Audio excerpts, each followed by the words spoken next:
Profil Atep, legenda Persib yang kini perkuat Muba Babel United, waspadai PSMS dan Sriwijaya FC.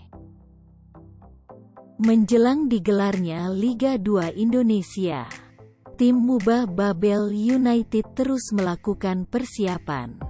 Salah satunya ialah dengan merekrut pemain seniro, Atep Ahmad Rizal. Gelandang serang tim Muba Babel United Atep Ahmad Rizal optimis tim yang dibelanya saat ini bakal menjadi kuda hitam pada kompetisi Liga 2 2021 ini. Mantan kapten tim Persib Bandung ini mengakui memperhitungkan PSMS dan tuan rumah Sriwijaya FC yang terlihat telah lama melakukan persiapan.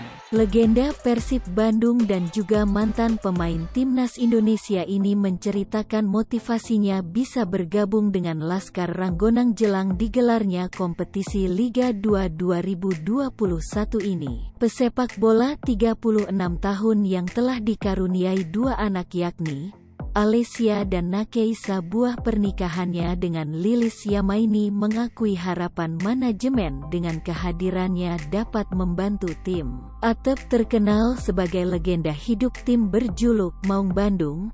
Persib Bandung ini mulai mengenal dan belajar sepak bola di sebuah klub anggota Persib Bandung, yaitu PSSSB Uni.